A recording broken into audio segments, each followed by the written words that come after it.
Malheureusement, nous avons grandi dans un milieu ou dans une culture de peur constante.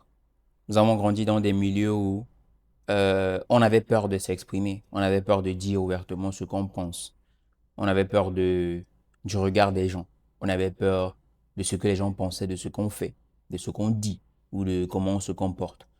On a grandi dans cette société où dire ce qu'on pense ouvertement était une façon de se faire voir, était une façon d'être orgueilleux, surtout dans les milieux religieux, surtout, où lorsque tu pensais rationnellement, c'est-à-dire lorsque tu en venais à penser par toi-même, les leaders, les personnes haut placées dans les milieux que tu fréquentes, te voyaient comme une personne prétentieuse. Alors nous avons grandi avec cette peur constante et aujourd'hui ça devient difficile d'exister tout simplement. Ça devient difficile de vivre, ça devient difficile de défendre son point de vue. Ça devient carrément impossible même de vivre de façon réelle. On a grandi en se disant, oh non, le regard des gens, ayez peur du regard des gens parce que lorsque tu fais ta chose devant les gens, ils vont avoir les mauvais yeux, ils vont se comporter mal envers toi, ils vont vouloir ton échec.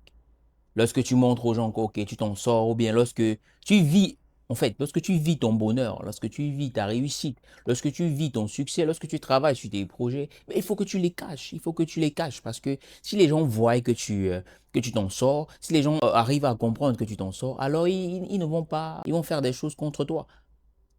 Alors peut-être tu ne réussiras plus. Si les gens comprennent que ok, tu es en train d'essayer de faire quelque chose pour t'en sortir, peut-être ils ne te soutiendront plus. Non, peut-être même tu ne réussiras même plus.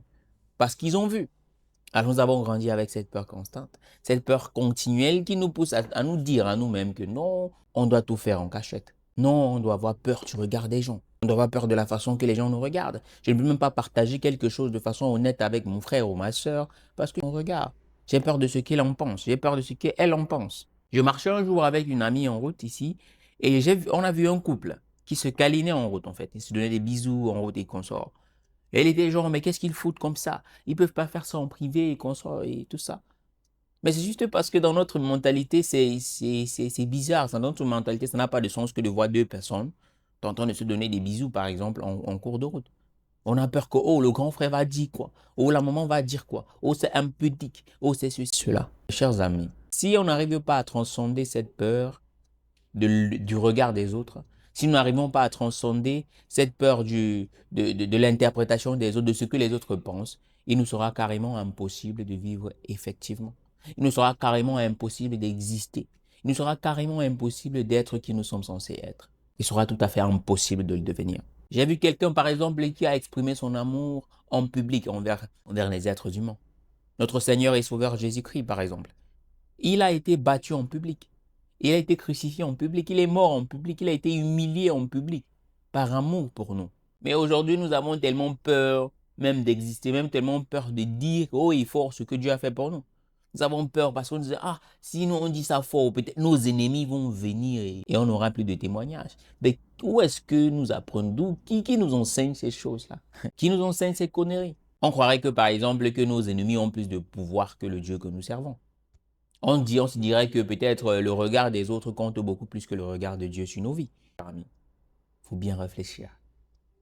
Alors, travaille pleinement, cher ami, sur toi-même et n'aie pas peur du regard des autres. Ils ne peuvent que te regarder, ils ne peuvent rien faire d'autre. Ils ne peuvent que te lorgner de loin.